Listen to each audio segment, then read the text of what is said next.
ইন্নাল্লাযীনা ক্বালু রাব্বুনাল্লাহ সুম্মা ইসতাকামু তাতানাজ্জাল আলাইহিমুল মালাইকা আল্লা তাখাফু ওয়া লা তাহজান ওয়া আবশিরু বিল জান্নাহ। আল্লাহ তাআলা কয়, হাবিব, দুনিয়ার মানুষদেরকে আপনি জানায়া দেন, এই দুনিয়ার জমিনে যারা জবান দিয়ে বলে রব আমার আল্লাহ, একটু দিল থেকে বলেন না আমাদের রবকে, আরো জোরে বলুন না কে? কুতুবউদ্দিন বখতিয়ার কাকির মা এবার সন্তানকে কোলে নিয়ে বলে, এই সন্তান শোনো, দুনিয়ার জমিনে তুমি আমাকে ডাকার কোনো প্রয়োজন হবে না, এই জবান দিয়া প্রথম কথাটা তুমি বলো, লা ইলাহা ইল্লাল্লাহ, লা ইলাহা ইল্লাল্লাহ। আল্লাহ রাব্বুল আলামিন কোরআনে কারিমেই বলেন, আলাম তারা কাইফা দারাবাল্লাহ মাসালান কালিমা তাইয়িবাতান কাশজারাহ তাইয়িবাতিন আসলুহা সাবিত ওয়া ফারউহা ফিস সামা تؤتي أكلها كل حين بإذن ربها ويضرب الله الأمثال للناس لعلهم يتذكرون। আল্লাহ রাব্বুল আলামিন কয়, হাবিব, দুনিয়ার মানুষদেরকে জানায়া দেন, যারা দুনিয়ার জমিনে জবান দিয়ে কয় লা ইলাহা ইল্লাল্লাহ, আল্লাহ তাআলা কয় এদের দৃষ্টান্ত হলো পবিত্র গাছের মতো। সুবহানাল্লাহ। কই যেই গাছের শিকড় গুলি থাকে সাত জমিনের নিচে, যেই গাছের শাখা প্রশাখা গুলি সপ্তম আসমানের উপরে উইঠা যায়, ওই গাছকে দুনিয়ার বান তুফান যেমন ধাক্কা দিয়ে ফেলে দিতে পারে না, যারা জবান দিয়ে কয় লা ইলাহা ইল্লাল্লাহ, এদেরকে শয়তান কোনোদিন জাহান্নামী বানাতে পারে না। সুবহানাল্লাহ। আম্মা বা'দু ফাআউযু বিল্লাহি মিনাশ শাইতানির রাজীম। বিসমিল্লাহির রহমানির রহিম। ইন্নাল্লাযীনা ক্বালু রাব্বুনাল্লাহু সুম্মা ইসতাকামু تتنزل عليهم الملائكة ألا تخافوا ولا تحزنوا وأبشروا بالجنة التي كنتم توعدون نحن أولياؤكم في الحياة الدنيا وفي الآخرة ولكم فيها ما تشتهي أنفسكم ولكم فيها ما تدعون نزلا من غفور رحيم ومن أحسن قولا ممن دعا إلى الله وعمل صالحا وقال إنني من المسلمين صدق الله مولانا العظيم وصدق رسوله النبي الأمي الكريم ونحن على ذلك من الشاهدين والشاكرين والحمد لله رب العالمين اللهم صل على محمد وعلى آل محمد كما صليت على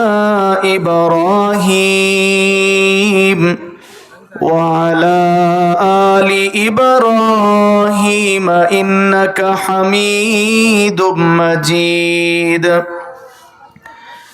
اللهم بارك على محمد وعلى آل محمد كما باركت على إبراهيم وعلى آل إبراهيم إنك حميد مجيد لا إله إلا الله الحليم الكريم سبحان الله وبحمده سبحان الله العظيم سبحانك لا علم لنا إلا ما علمتنا إنك أنت العليم الحكيم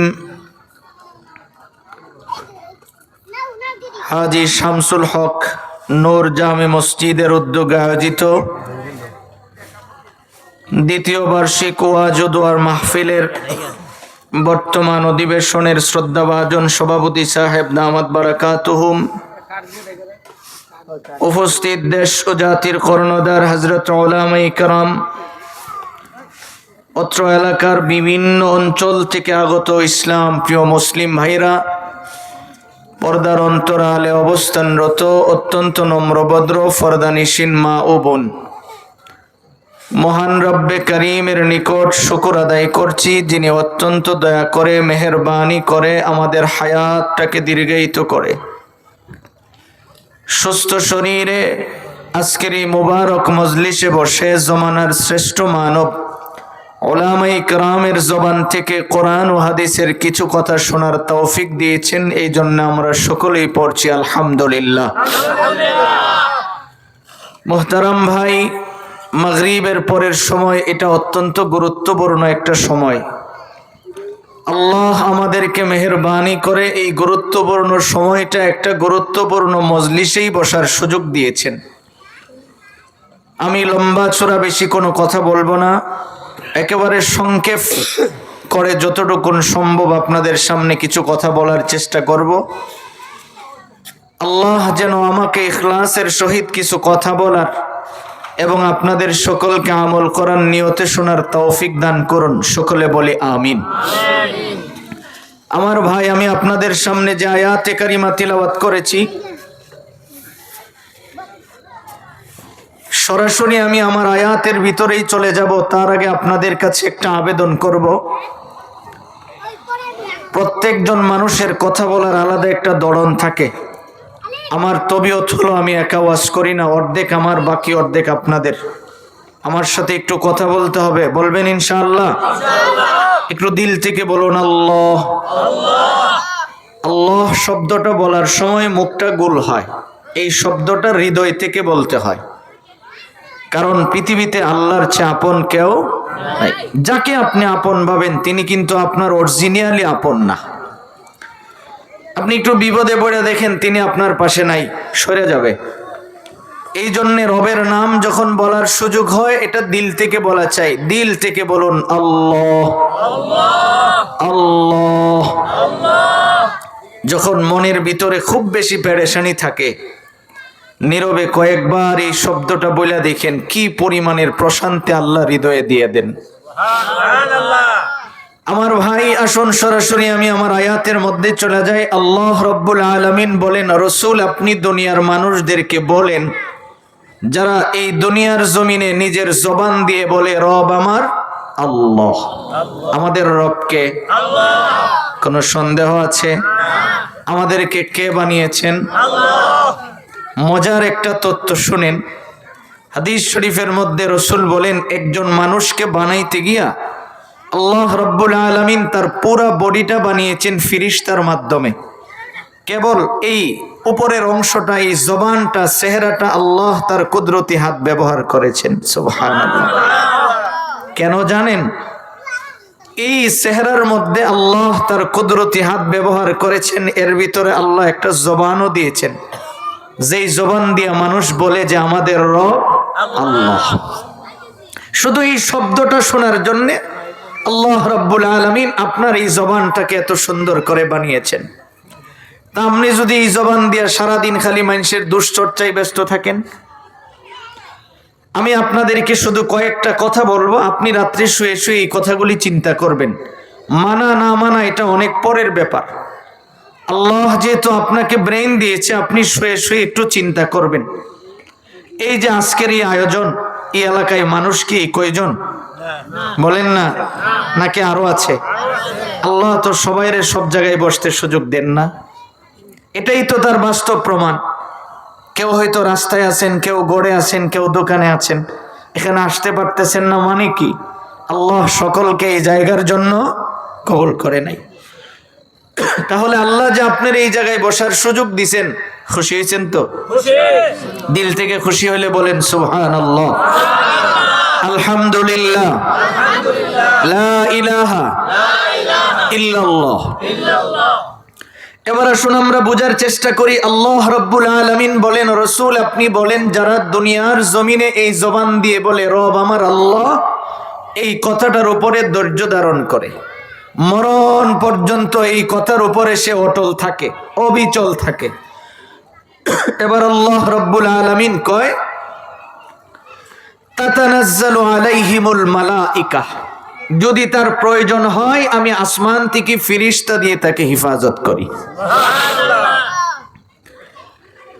এবার শুনেন, আল্লাহ তাআলা কয় দুনিয়াতে আমি যেমন তাকে ফেরেশতা দিয়ে হেফাজত করি, মরণের সময় যখন হয় একজন ফেরেশতা আইসা তাকে সর্বপ্রথম সালাম দেয় যে আল্লাহর পক্ষ থেকে তোমাকে সালাম। সুবহানাল্লাহ।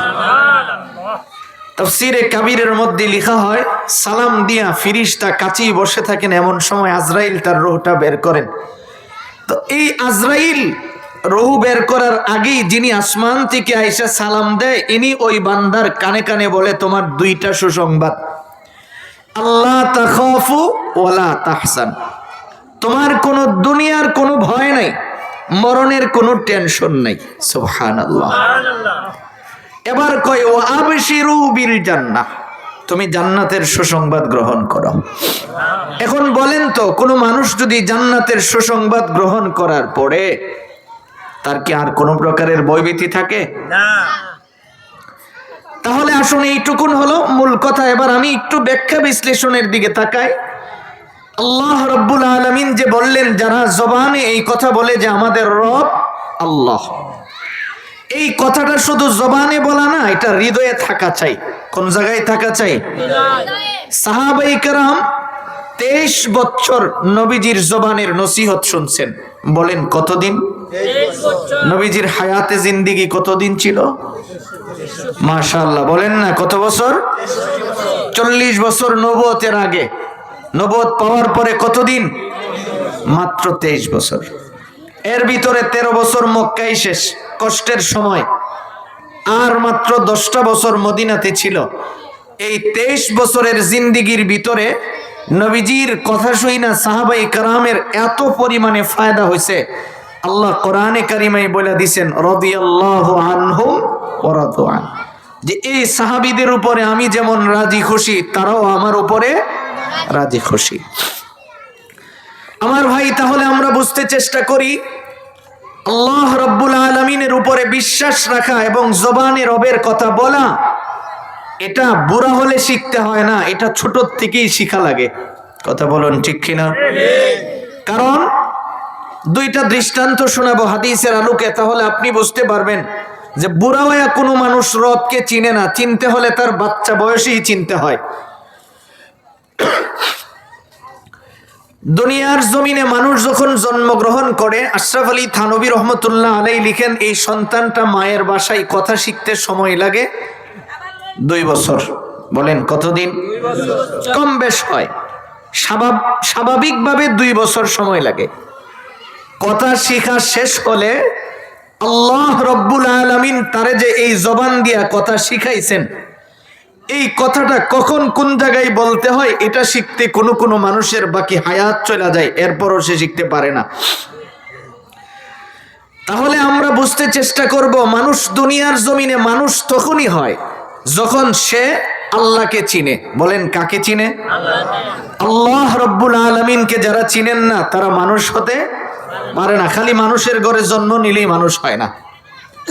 আল্লাহ তাআলা কোরআনে কারিমায় বলেন, আর রহমান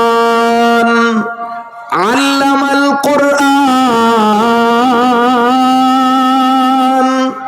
খলাকাল ইনসান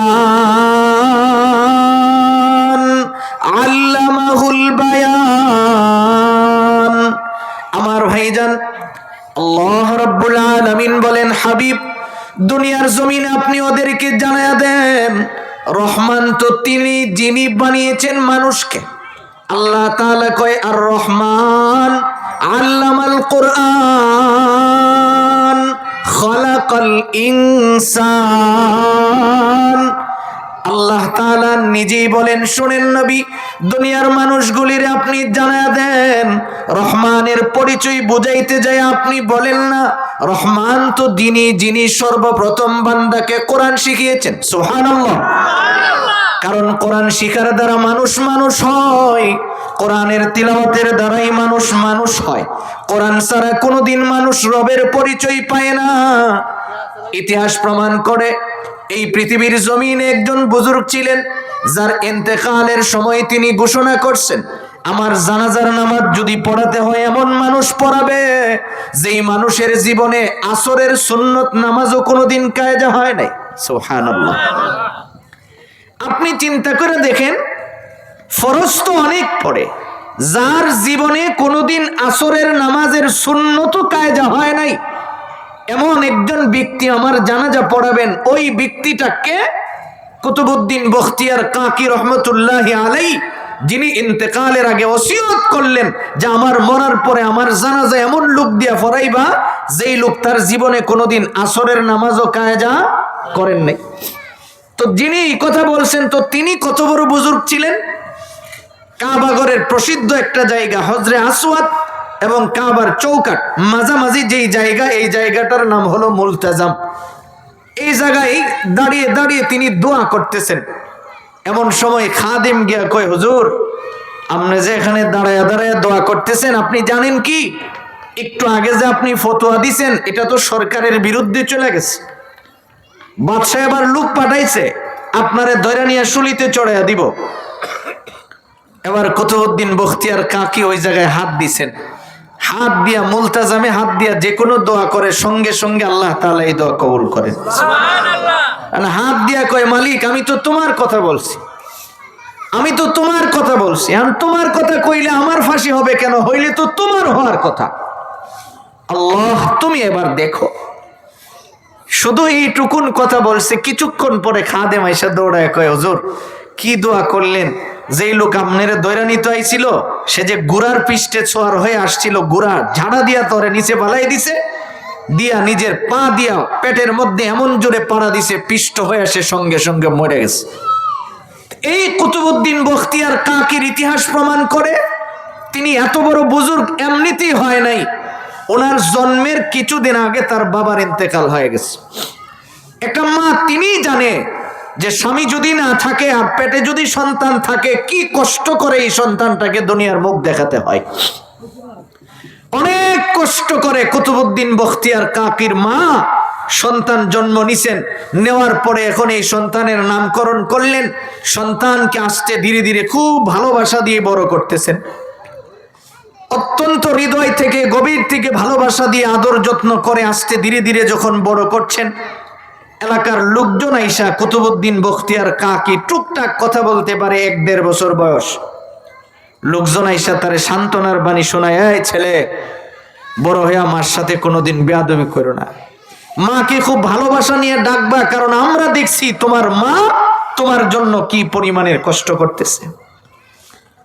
এই কথাগুলি যখন লোকেরা বলতেছেন, তুমি তোমার আম্মাকে আম্মা বলে ডাক দিবা, আমার হৃদয় যেন ঠান্ডা হয়ে যায়। মা বলতেছে এই কথা বলার দরকার নাই, যদি বলতেই হয় আমার সন্তানকে বলো সে যেন শুদ্ধ করে আল্লাহ শব্দ বলে। সুবহানাল্লাহ।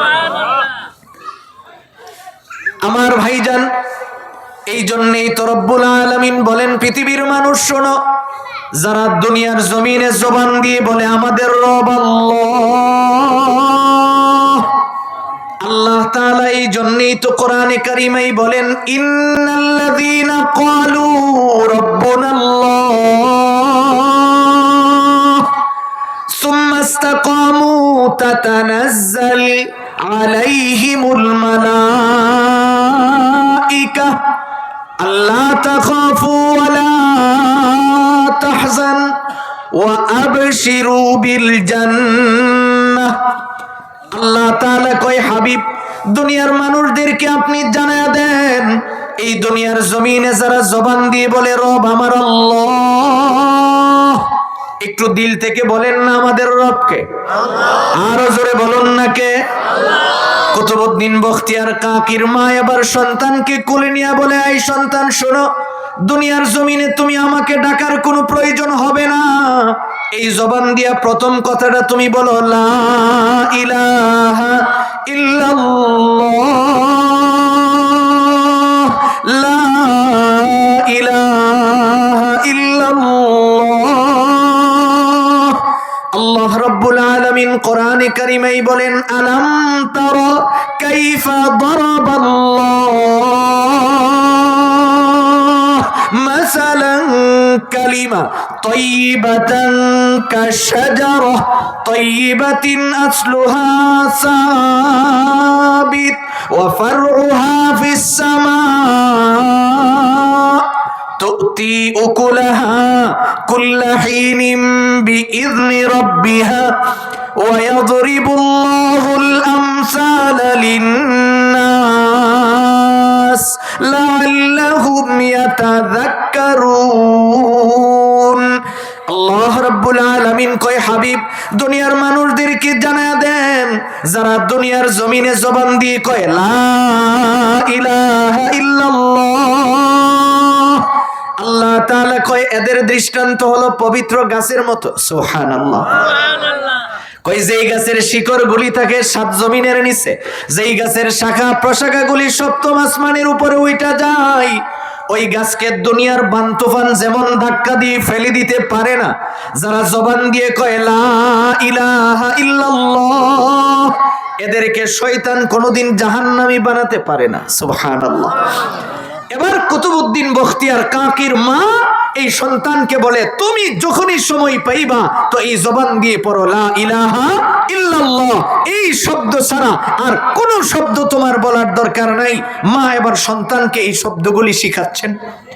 তো সন্তান মোটামুটি যখন বড় হয়েছে, মা এই সন্তানকে উস্তাদের কাছে নিয়ে গেছে, নিয়ে যেয়ে বলতেছে, হুজুর আমার ছেলেটাকে আপনি কোরআন শরীফ শিখাইয়া দেন। হুজুর তাকে যথারীতি বললেন, তুমি আমার সাথে পড়ো বিসমিল্লাহির রহমানির রহিম। এইটুকুন বলার সঙ্গে সঙ্গে কুতুবউদ্দিন বখতিয়ার কাকি কয়, হুজুর আমার কাছে মনে হচ্ছে আমি যেন আরো কিছু পড়তে পারবো। হুজুর বলেন, তো বলো। এবার সে সূরা ফাতিহা পূর্ণ শুদ্ধ করে তিলাওয়াত করলেন। সুবহানাল্লাহ। ছোট্ট একটা বাচ্চা, জিন্দেগিতে সে কখনো মাদ্রাসায় যায় নাই, তার প্রথম শব্দটাই সে যখন সূরা ফাতিহা শুদ্ধ করে তিলাওয়াত করলেন, উস্তাদ জিজ্ঞেস করে আরো কিছু বলতে পারবে? এখন সে সূরা বাকারা পূর্ণ শুদ্ধ করে তিলাওয়াত করে বলেছে। এইরকম করতে করতে 18 পারা কোরআন শরীফ যখন তার তিলাওয়াত শেষ, এবার মা একজন লোক পাঠাইছে, আমার ছেলেরে সকালে দিয়ে আসলাম, এখনো উস্তাদ ছুটি দিচ্ছেন না, বাড়িতে আসতেছে না, ব্যাপারটা কি একটু খবর নিয়ে আসো তো। তো যেই লোক কুতুবউদ্দিন বখতিয়ার কাকির খবর নিতে আসছে, তারে উস্তাদ বলে দিছে ওর মাকে বলো আসতে। মা আসার পরে হুজুর জিজ্ঞেস করে, আপনি আমাকে মিথ্যা কথাটা না বললেও তো পারতেন। কি বলছি? কই যে আপনি বললেন আপনার ছেলেকে আমি যেন শুরুর থেকে পড়ায়া দেয়, ও তো 18 পারা কোরআন শরীফ মুখস্থ করে ফেলাইছে, আপনি আমাকে একবারও তো বলেন নাই। মা এবার করজোরে নরম সুরে বলে, হুজুর আপনি বেয়াদবি মাফ করে দিন, আমি নিজেও জানি না আমার সন্তান কি করে 18 পারা কোরআন শরীফ জানে। আমি আপনি হইলে কি করতাম, পাঞ্জাবির বোতাম গুলি খুলা কালারটা লাড়া দিয়ে কইতাম, দেখতেই তো না এটা কার ছেলে। অথচ মা উস্তাদের কাছে নরম হয়া একটু চিন্তা করেন যে আপনি আপনার সন্তান কেন মানুষ হচ্ছে না, এর পিছনে কারণ তো এটাই, আপনার সন্তানকে যেই লোক কোরআন শিখায়, যেই লোক তাকে মানুষ বানায়, আল্লাহ কয় আল্লামাল কোরআন খলাকাল ইনসান, আগে কোরআন শিখাইছি এরপরে আমি তারে মানুষ বানাইছি। মক্তবের মুয়াজ্জিন অথবা মসজিদের ইমাম যারে আপনি গনাতেই ধরেন না, তিনার কারণে আপনার সন্তান মানুষ হয়। আল্লাহ কয় যে ওখান থেকে কোরআন শিখলে সে মানুষ হয়, আর ওই মানুষের কাছে গিয়ে আপনি চোখ গরম করে কথা বলেন, তাইলে আপনার ছেলে মানুষ হইতো কেমনে? আপনি নিজেরই জিজ্ঞেস করেন যে আপনার ছেলে কেন মানুষ হচ্ছে না, তার মূল কারণ তো আমি। কথা বলুন ঠিক কিনা? বেশি কষ্ট দিয়ে ফেলাইছি? একটু চিন্তা করবেন আপনি বাড়িতে, যে আমি আপনাকে শুধু এইটুকুন যে আপনি একটু চিন্তা করেন। এই যে দেখেন না, এক হাদি গোটা বাংলাদেশকে কাঁপাইয়া দিছে, সকলের বিবেককে জাগাইয়া দিছে যে আমার কি দরকার, আমি আর কতদিন গোলামি করব। তো আপনি শুধু এইটুকুন চিন্তা করেন যে আমি তো মানুষ হতে পারবো না। আল্লাহ কয় আল্লামাল কোরআন, এরপরে কয় খালাকাল ইনসান। আগে কোরআন শিখো, এরপরে মানুষ হও। আগে কি শিখো? কোরআন শিখো, এরপরে মানুষ হও। তাহলে আপনি আপনার বিবেককে প্রশ্ন করবেন, আমি কত নম্বরের মানুষ হয়েছি। এবার শোনেন, মা এই সন্তানকে শিখাচ্ছেন নামাজ পড়ো। খাবারের দরকার, আম্মার কাছে যায় বলছে আম্মা আমার খিদা লাগছে, কোনা নামাজের মুসল্লা বিছাও, নামাজে দাঁড়াও। এবার আমি আপনাদেরকে জিজ্ঞেস করি, ইটাহাটা এই এলাকার আপনারা যারা আছেন আপনাদেরকে আমি জিজ্ঞেস করি, আপনি কয়দিন আপনার 3-4 বছরের বাচ্চাটাকে মসজিদে নিয়ে গেছেন? আপনি নিজেরে জিগান না, কয়দিন আপনি নিয়ে গেছেন? কোনো কারণে যদি কোনো একটা বাচ্চা মসজিদে যায়, ওখানে যাইলে বাচ্চাটা যদি কোনো কারণে নামাজে দৌড় মারে, দৌড় দেওয়ার পরে আপনি কি করেন?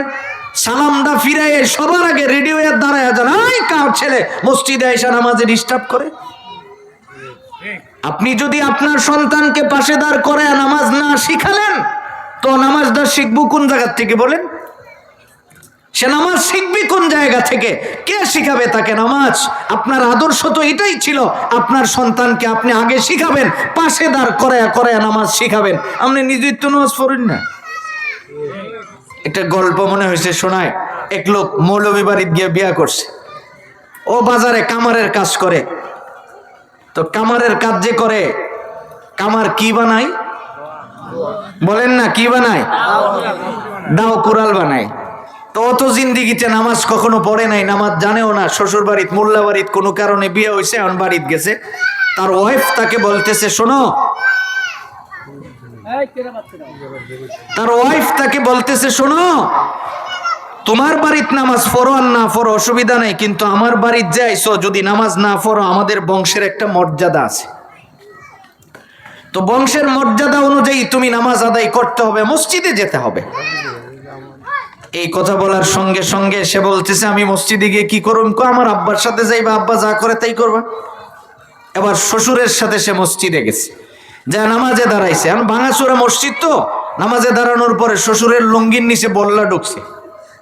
এখন শ্বশুর যে লাভ দিছে, হে চিন্তা করছে, বুড়া বেটা হয়ে যদি লাভ দেয় এক হাত ছোটে, আমার তো ফাঁসাদ ওডনের কথা, কারণ আমি নতুন জামাই না। একেবারে লাভ দিয়ে উপরে ওইটা সিলিং এর মধ্যে বাড়ি খাইয়া উল্টায় পড়েছে। নামাজের পরে শ্বশুর জিগাই, লাভ দিলি কেন? কামনে দিলেন কেন? করে আমার তো বল্লা ঢুকছে, এর লিগে না আমি লাভ দিছি। তোর কি ঢুকছে? কোন আমার তো কিছু ঢুকে না, আমি মনে করছি নামাজের এই জায়গাতে বুঝি লাভ হইতে লাগে, এর লিগে না আমি দিছি। মোহতারাম ভাই শুনেন, এটা হৃদয় দিয়ে বোঝার কথা যে আপনি তো আপনার সন্তানকে মসজিদ চিনালেন না, ও নামাজ শিখবে কার কাছ থেকে বলেন? আপনি আরব দেশে যান, আমি তো আলহামদুলিল্লাহ প্রায় 22টা দেশ সফর করি। আমি দেখে বলতেছি, আরব দেশের প্রতিটা মসজিদের ভিতরে, আমি সিঙ্গাপুরের মতো বুদ্ধিস্ট রাষ্ট্র, ওই রাষ্ট্রও দেখছি মুসলিমদের মসজিদের ভিতরে ফ্রিজ রাখা আছে, এর ভিতরে পর্যাপ্ত পরিমাণে চকলেট রাখা আছে, ওখানে জুস রাখা আছে, পানি রাখা আছে, বাচ্চাদের সুন্দর ব্যবস্থাপনা রাখা আছে। বাচ্চারা ওখান থেকে খাওয়ার জন্য হইলেও তারা মসজিদে যায়। আর আপনার মসজিদে ঢুকলে আপনি গরম। কার ছেলে বাড়িতে রাখার সুযোগ নেয় না মসজিদও ছেড়ে দিছে? আগে নিজেকে জিজ্ঞেস করেন যে আগামী প্রজন্মটাকে আপনি কেমন দেখতে চাচ্ছেন। এবার কুতুবউদ্দিন বখতিয়ার কাকির মা বাচ্চারে বলে দিছে, ক্ষুধা লাগলে নামাজে দাঁড়াইবা, নামাজের পরে চাইবা কার কাছে? আরো জোরে বলুন না। মা নামাজের মুসাল্লার নিচে, আরবের প্রসিদ্ধ লেখক আল্লামা ডক্টর আব্দুর রহমান রহমতুল্লাহ আলাই লিখেন, ওই মা নামাজের মুসাল্লার নিচে সুন্দর করে কিছু খাবার রেখে দেয়, সে নামাজ শেষে বিছানা উঠায়, ওখান থেকে খাবার পায়, যথারীতি খায়া নেই। সুবহানাল্লাহ।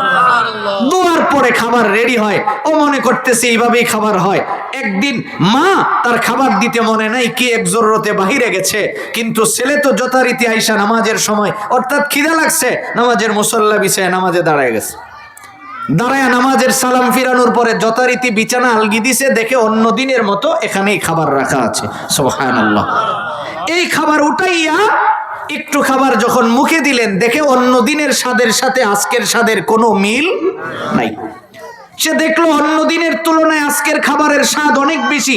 খাবারটাকে 3 ভাগে ভাগ করলেন, 1 ভাগ নিজে খাবেন, আরেক ভাগ পরে খাওয়ার জন্য রেখে দিবেন, 1 ভাগ মার জন্য রাখবেন। কিন্তু স্বাদটা যে এই পরিমাণে লাগছে, খাইতে খাইতে সে 3 ভাগ খাইয়া ফেলাইছে, তার মনেই নাই। সুবহানাল্লাহ বলেন। অজন খাইয়া ফেলাইছে, মা তো দৌড়ে আসছে যে আজকে যদি আমার ছেলেটা নামাজ থেকে বিমুখ হয়ে যায়, সে যদি যায় না ফেলায় যে নামাজ পড়লে খাবার আসে না, মা রাখে, তাহলে তো এই নামাজের প্রতি তার গুরুত্ব থাকবে না। এই জন্য সে করলো কি, দৌড়ে আসছে। আয়েশা তো সন্তানকে জিজ্ঞেস করে, কুতুবউদ্দিন খাবার খাইছো?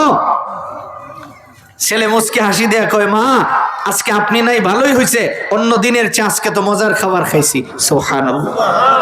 এবার মা জিজ্ঞেস করে, খাবার আমার জন্য একটু রাখো নাই? কুতুবউদ্দিন বখতিয়ার কাকে কয়, মা আমি তো খাবার রাখতে চাইছিলাম, কিন্তু খাইতে খাইতে কোন সময় যে খেয়ে শেষ করে ফেলছি আমার তো মনেই নাই।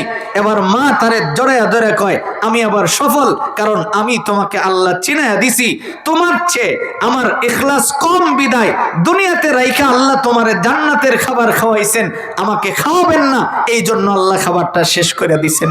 এই জন্য আমার ভাই যেই কথাটা বলতেছিলাম, জবানে যদি আপনি বলেন আমাদের রবকে, আরো জোরে আল্লাহ, আর এই কথাটা শুধু জবানে না, এটা হৃদয়ে থাকবে। কোন জায়গায় থাকবে? হৃদয়ে। হৃদয়ে যদি থাকে, আল্লাহ তাআলা কয় তাতানাজ্জালু আলাইহিমুল মালাইকা, ওনার যখন প্রয়োজন হয় আমি আসমান থেকে ফেরেশতা পাঠাই। সুবহানাল্লাহ। আসমান থেকে ফেরেশতা কে পাঠান? আল্লাহ। তার যখনই প্রয়োজন হয়, যেভাবে প্রয়োজন হয়, আল্লাহ রাব্বুল আলামিন আকাশ থেকে ফেরেশতা পাঠাইয়া ওই বান্দাকে তার যা হাজত তা কি করে দেন, পূর্ণ করে দেন। অতঃপর আল্লাহ তাআলা কয়, শোনো, মরণের সময় যখন হয়ে যায়, এবার ফেরেশতা তার সামনে আইসা আল্লাহর পক্ষ থেকে সালাম দিয়া কয়, আল্লাহ তাখাফু ওয়ালা তাহজান, তোমার দুনিয়ার কোনো ভয় নাই, মরণ নিয়ে কোনো টেনশন নাই, ও আবশিরু বিল জান্নাহ, এবার তুমি জান্নাতের সুসংবাদ গ্রহণ করো। এখন আপনাদের কাছে আমি একটা প্রশ্ন করি, আপনারা বলেন তো, আল্লাহ যে আমাদের রব, এই কথাটা আমরা কি দিয়ে বলি? জবান দিয়ে। বলেন না, কি দিয়া? আর এই জবানটা আল্লাহ নিজ হাতে ব্যবহার করে বানিয়েছেন। সুবহানাল্লাহ। তাহলে এই জবানটা আল্লাহ কেন এত দামি করে বানালেন? কারণ এই দামি জবান দিয়া বান্দা আল্লাহ রাব্বুল আলামিনের কথা বলবেন। যেমন আপনি যখন জবান দিয়ে বলেন সুবহানাল্লাহ, কি বলেন? সবাই বলেন না? নবীজি বলেন, মানুষ জানেও না কি বলতেছে, কিন্তু তার কথাটা এমন হয়ে যায়, আল্লাহর প্রশংসামূলক হয়ে যায়, যার কারণে আল্লাহ ওই বান্দার পিছনের গুনাহগুলি মাফ করে দেয়। মানুষ জানেও না সে কি বলতেছে। মজার একটা হাদিস শোনাই, মুসলিম শরীফের হাদিস। নবীজি বলেন, বান্দা যখন সকালবেলা ঘুম থেকে উঠে, ওটার সঙ্গে সঙ্গে তার 3.5 হাত বডি একসাথে জবানকে নসিহত করে। কাকে নসিহত করে? এই বডির একটা পশম থেকে শুরু করে সমস্ত অঙ্গ প্রত্যঙ্গগুলি একসাথে জবানকে নসিহত করে, তুমি ভালো হয়ে যাও। কাকে বলে? বলেন না। আর আমরা কারে কই? তুমি বলে। আমরা আরেকজন রে কই। আমার 3.5 হাত বডি আমার এই জবানকে বলে তুমি ভালো হয়ে যাও। কেন? কারণ জবান যতক্ষণ, হাদিস শরীফে নবীজি বলেন, একজন মানুষ ততক্ষণ পরিপূর্ণ মুমিন হয় না যতক্ষণ তার কলব পরিষ্কার না হয়, আর একজন মানুষের কলব ততক্ষণ পরিচ্ছন্ন হয় না যতক্ষণ তার জবানটা সুন্দর না হয়। এবার আপনি আপনাকে জিজ্ঞেস করেন, আপনার ঈমান পরিপূর্ণ করতে গেলেও তো জবানকে সুন্দর করার দরকার আছে। কথা বলুন, ঠিক কিনা? আর কোরআনে আল্লাহ বলছেন জবান তখনই সুন্দর হয় যখন এই জবান দিয়ে কোরআন শেখা হয়। এই জবান দিয়ে কি শেখা হয়? কোরআন। এবার শুনেন, 3.5 হাত বডি কেন জবানকে নসিহত করে? মুফতি শফি রহমতুল্লাহি আলাইহি হাদিসের ব্যাখ্যা করতে যে চমৎকার জবাব দিয়েছেন যে এই জন্য বলে কারণ অন্যায় করে জবানে ফিডা খায় শরীরে। কথা বলুন ঠিক কিনা? মনে করেন আপনি বাজারও গিয়ে এক বেটারে গালি দিছেন, যারে দিছেন এলা খুব শক্তিশালী, এখন মসজিদ ও ইমাম রে গাইল লইছেন, বেটা তো কিছু কইছে না কারণ উনি দুর্বল, অভ্যাস হয়ে গেছে না। এখন বাজারে গিয়া দিছেন, যারে দিছেন ইলা আমনের সে খুব শক্তিশালী, লাডি একটা লয়া মনে করেন ফাতফাত করে 8-10টা বাড়ি মারছে, কারণ ফিডা যে পড়ছে এগুলি পড়ছে কই বলেন না, আরো জোরে। অন্যায় করছে কে? ফিডা খাইছে কে?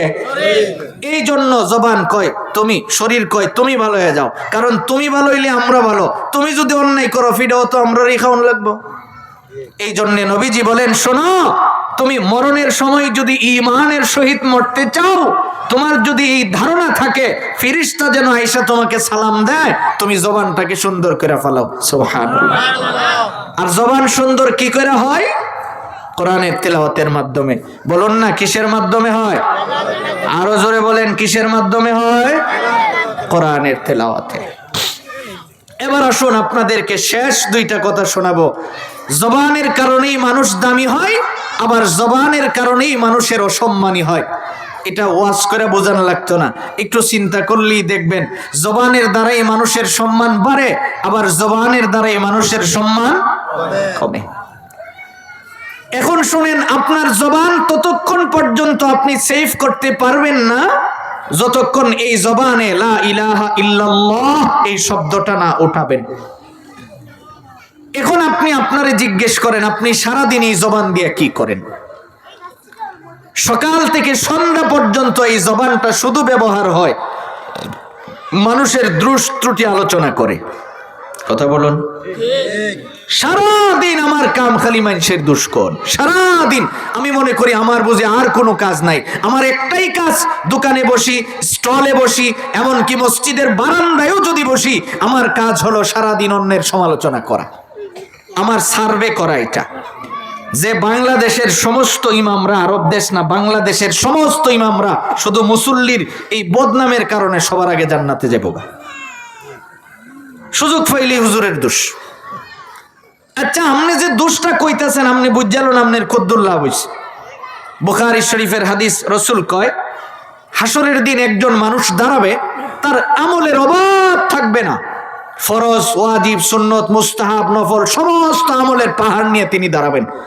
মহা খুশি তিনি, হিসাব নিকাশ হবে তো জান্নাতে চলে যাবে। এমন সময় একজন আয়া কইবা, আল্লাহ তাইনের সাথে আমার একটা হিসাব আছে। কি হিসাব? তার সাথে আমার হিসাব হলো সে আমার ব্যাপারে একটা মিথ্যা সাক্ষী দিছিল, যার কারণে আমি 2 বছর জেল খাটছি। আল্লাহ তাআলা বলবেন ঠিক আছে, কোনো অসুবিধা নাই, এখন তো আর কিছু দিতে পারবো না, তার কাছ থেকে আমি তোমাকে কিছু নেকি দিয়া দেই, আর তোমার গুনাহটা তার সামনে রাখতে যাও। নবীজি বলেন সবচেয়ে অসহায় ওই ব্যক্তি যিনি দুনিয়ায় ইবাদত করছে কষ্ট কইরা, এত পরিমাণে কষ্ট করছে যার কোনো তুলনা হয় না। রাত্রে 3টার সময় উঠা তাহাজ্জুদের নামাজ আদায় করছে, ইবাদত কইরা, ইবাদত নিয়ে আইসা দাঁড়াইছে, কেবল এই জবানের কারণে মানুষগুলি তার ইবাদত নিয়ে গেছে, আর অন্যের গুনাহের কারণে তিনি জাহান্নামী হয়ে গেছে। নবীজি বলেন এর চেয়ে অসহায় হাসরের দিন আর কেউ হয় না। এখন বলেন তো অসহায় হয়েছে কিসের কারণে? মাশাআল্লাহ, জোরে বলুন না কিসের কারণে? জবানের কারণে। এই জন্য এই জবান সেফ তো আপনার ঈমান সেফ। জবান সেফ তো কি সেফ বলেন না? জবান যতক্ষণ সুন্দর না হয় ততক্ষণ ঈমান সুন্দর হয় না।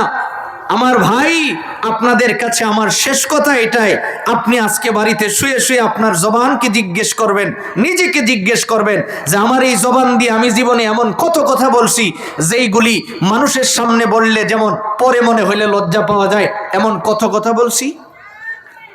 আল্লামা ইকবাল বলেন, মাই হোর মাসহাফে বসুস আতশান্দর কাবাজন সাকিনে বুদ খানবাসী মর্দমাজারি মকুন। আল্লামা ইকবাল বলেন শোনো, পৃথিবীর জমিনে তুমি যখন কথা বলো এই জবান দিয়া কাউকে কষ্ট দিবা না। কেন জানো? শরাব পান করা হারাম, মদ পান করা কি হালাল? হ্যাঁ, শরাব পান করা হারাম। আল্লামা ইকবাল বলেন তুমি যদি শরাব পান করো, অযথা অকারণে কোরআন শরীফ আগুন দিয়ে জ্বালিয়ে ফেলা হারাম, যদি কোরআন শরীফও জ্বালায় ফেলো। দেবতালয়ে বাস করা হারাম, তুমি যদি দেবতালয়েও বাস করো। আল্লাহর ঘর মসজিদ অকারণে ভেঙে ফেলা হারাম, যদি মসজিদও ভেঙে ফেলাও। এক কথায় এই 4টা কাজও যদি তুমি একসাথে করে ফেলো, যখন তুমি বুঝবা তোমার অন্যায় হয়েছে, তখন যদি আল্লাহর কাছে চাও, আল্লাহ তোমাকে মাফ করে দিবেন। তবে সাবধান, 5 নম্বরের কাজটা করো না, মানুষের অন্তরে কষ্ট দিও না এই জবান দিয়া। কেন? তুমি কাবা ঘরে গিয়া কানলেও আল্লাহর কাছ থেকে ক্ষমা নিতে পারবা না, যার কাছে অন্যায় করছো সে যতক্ষণ তোমাকে ক্ষমা না করবেন। এবার আপনি চিন্তা করে দেখেন তো এই কথাটা কত গুরুত্বপূর্ণ। অথচ আমাদের কাজ হলো এই জবানটা সারাদিন পরিচালনা করতেছি খালি মানুষের দোষ কয়ে। এই জন্য আল্লাহর রসুল কয়, একজন মানুষ ততক্ষণ পর্যন্ত মানুষ হয় না যতক্ষণ তার এই জবানে কোরআনের তিলাওয়াত না ওঠে। সুবহানাল্লাহ। এখন বলেন তো কোরআনের তিলাওয়াত জরুরি কিনা? বলেন না জরুরি কিনা? আপনি যদি শুদ্ধ অবস্থায় মৃত্যুবরণ করতে চান, মরণের সময় যদি আপনি ফেরেশতার সালাম চান, তাহলে আপনার দুনিয়ার জমিন থেকে কোরআন শরীফ তিলাওয়াত করার দরকার আছে কিনা? যদি তিলাওয়াত আপনার না থাকে, আল্লাহর জিকির যদি আপনার কলবে না থাকে, যেই কথাটা বলতেছিলাম, নবীজি বলেন কেউ কেউ এমন আছে সে কথা যা বলতেছে তার মর্মার্থ জানে না, কিন্তু তিনার জবান থেকে এমন কিছু শব্দ বের হয়ে যায় যে শব্দটার কারণে ওই বান্দাকে আল্লাহ মাফ করে দেয়। আমার ভাইজান, আপনার আমার নবী, বিশ্ব নবী মুহাম্মাদুর রাসূলুল্লাহ সাল্লাল্লাহু আলাইহি ওয়াসাল্লাম বলেন, উম্মত শোনো, দুনিয়ার জমিনে এমন মানুষ আছে, এমন কিছু মজলিসের ভিতরে সে বৈশা যায়, যেখানে বৈশা সে নিজেও জানে না, জবান দিয়ে বলে ফেলাই সুবহানাল্লাহ, জবান দিয়ে বলে ফেলাই আলহামদুলিল্লাহ। এই যে শব্দগুলি বলে, এই শব্দ বলার কারণে কখনো কখনো তার হিদায়াত নসিব হয়ে যায়। সুবহানাল্লাহ। হাজী ইমদাদুল্লাহ মুহাজির মক্কি রহমতুল্লাহি আলাইহি এক জায়গায় আসছেন, তিনি বয়ান করবেন। তো মসজিদে বসে তিনি যখন বয়ান করতেছেন, মসজিদের পাশের বাড়ির একজন মহিলা, তার স্বামী হলো দুষ্ট, সে কোনো ইবাদত করে না, নামাজ পড়ে না, রোজা রাখে না, হজ করে না, কিছুই করে না। স্বামী তারে, স্ত্রী স্বামীকে ডাক দেয়া কয়, যাও না, শুনছি হাজী সাহেব হুজুর আইছেন, একটু যায় বসো। তো এবার স্বামী বেচারা স্ত্রীকে কন্ডিশন দিচ্ছে, আমি যাইতে পারি একটা শর্তে। কি শর্ত? শর্ত হলো আমি ওয়াজে যাবো, নামাজ কালাম কিন্তু জিন্দিগিতেও পড়বো না, তুমি আমাকে নামাজের কথা বলতে পারবে না। তো বেচারি চিন্তা করে দেখলেন, স্বামী যেহেতু আমারে কন্ডিশন দিছে, তবু যাক, যদি আল্লাহ ওয়ালা একজনকে দেখলে এই উসিলে আল্লাহ যদি তারা হিদায়াত দিয়ে দেয়, তখন তো আর নামাজের কথা আমার বলতে হবে না। এবার কন্ডিশন মাইনেই কইছে তুমি যাও। সে আসছে, আইসা খুঁটির আড়ালে বসছে।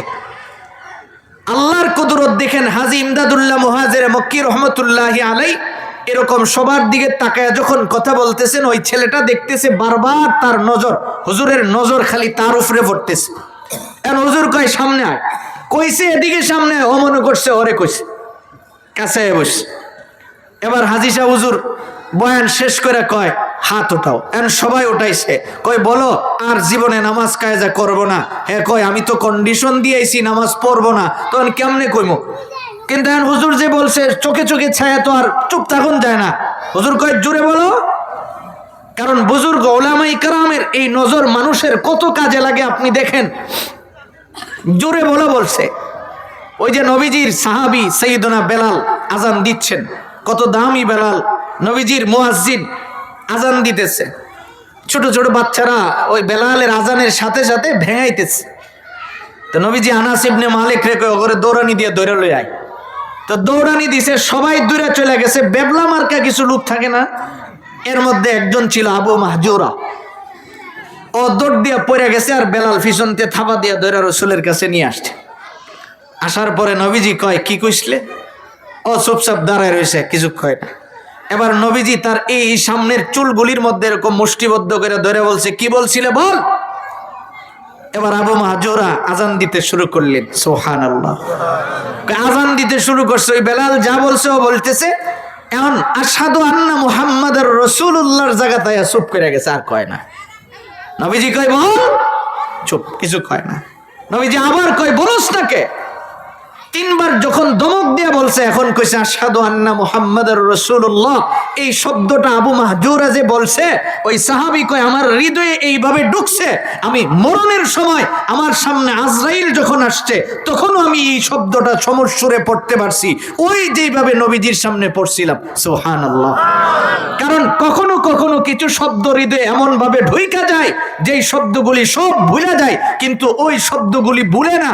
এই জন্য আল্লামা ইকবাল কয় সাবধান, মানুষের মনে জবান দিয়ে কষ্ট দিও না, কারণ কিছু কিছু কথা মানুষ কখনো কি করে না, ভোলে না।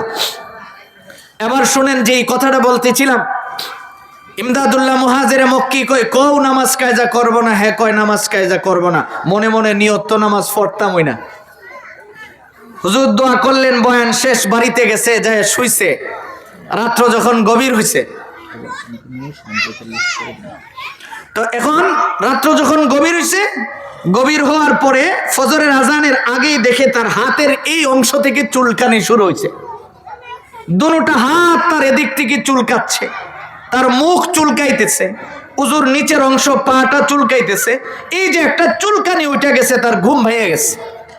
ঘুম থেকে ওঠার পরে এবার ঘুম থেকে যখন উঠছেন, ওইটা তার স্ত্রীকে বলতেছে, বিবি শোনো না, কি হইলো আমার, এই যে চুলকাইতেছে, দেখো তো কিছু আছে কিনা। লাইট জ্বালা দেখে ওখানে কিছুই নেই। তাইলে এই যে চুলকাইতেছে, চুলকানি হইলে অনেক সময় ঠান্ডা পানি লাগাইলে চুলকানি উপশম হয়, তুমি একটু পানি দিয়া মট দিয়ে দেখো। এখন পানি দিয়ে যখন মট দিছে, দেওয়ার পরে দেখে চুলকানি বন্ধ হয়ে গেছে। তো বিবি আস্তে করে বলে, যেহেতু ঠান্ডা পানি লাগাই ফেলছো তো উজুটা বানায় ফেলো। এখন সে মনে করছে উজু বানাইলে বুঝি চুলকানি ভালো করে যায়, খুব ভালো করে হাত পা গুলি দৌত করছে। এবার বিবি আস্তে করে কয়, হাজী সাহেবের ওয়াজ শুই না এলা, হুজুর তো এখনো মসজিদে আছে, যাও না, যে ফজরের নামাজে একটু শরীক হো।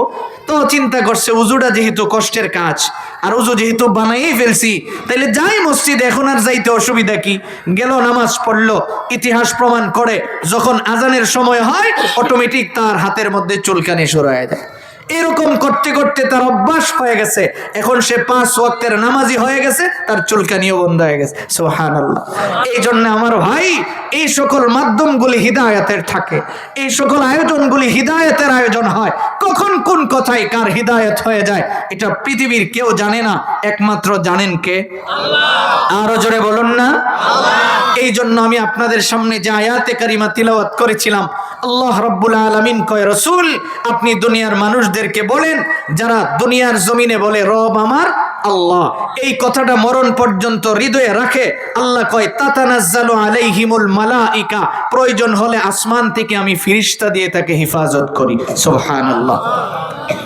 এবার শেষ কথাটা শুনেন, মরণের সময় ফেরেশতা এসে তারে সালাম দিয়া কয়, আল্লাহ তাখাফু ওয়ালা তাহজান, তোমার দুনিয়াও ভয় নাই, পরকাল নিয়েও টেনশন নাই, ও আবশিরু বিল জান্নাহ, এবার তুমি জান্নাতের সুসংবাদ গ্রহণ করো। আমার ভাই, এই কথাটা মানুষকে বলে, কাকে বলে? মানুষকে ফেরেশতা এসে শোনায়। আর মানুষ হওয়া যায় কিসের মাধ্যমে? কেবল এই জবানে কোরআন ওঠানোর মাধ্যমে। কিসের মাধ্যমে? কোরআন তিলাওয়াত ছাড়া মানুষ হয় না। সূরা রহমানে আল্লাহ কি কইছেন? আর রহমান আল্লামাল কোরআন খলাকাল ইনসান। আগে কোরআন শিখো, এরপরে কি হও? মানুষ হও। কোরআন ছাড়া মানুষ হওয়া যায় না। এই জন্য আপনাদের কাছে আমি উদাত্ত আহ্বান রাখবো, আপনারা যিনারা এই মহল্লায় আছেন, আয়সা দেখে আমার খুব ভালো লাগছে। একেবারেই আপনারা গ্রাম্য পরিবেশে আছেন, এখান থেকে আপনারা আপনাদের বাচ্চাদেরকে কোরআন শিখাবেন। পারবো না ইনশাআল্লাহ? মসজিদগুলিতে আমরা তালিমের হালকা করে নিব, ওখানে ছোট ছোট বাচ্চাদেরকে কোরআন শরীফ শিখাবো। প্রয়োজনে উস্তাদ যিনারা আছেন পকেটে চকলেট রাখবেন, বাচ্চারা যায় না ওগরে চকলেট দিবেন, সে চকলেটের উসিলাই হলো আপনার কাছে যাবে। এরকম করে করে যদি আপনি কোরআন শরীফ শিখাতে পারেন, আমি আশাবাদী আগামী প্রজন্ম কোরআনওয়ালা হয়ে যাবে। আল্লাহ রাব্বুল আলামিন যেন আমি যেই কথাগুলি বললাম আমাকে সহ আপনাদের সকলকে বুঝে শুনে আমল করার তৌফিক দান করুন। সকলে বলে আমিন।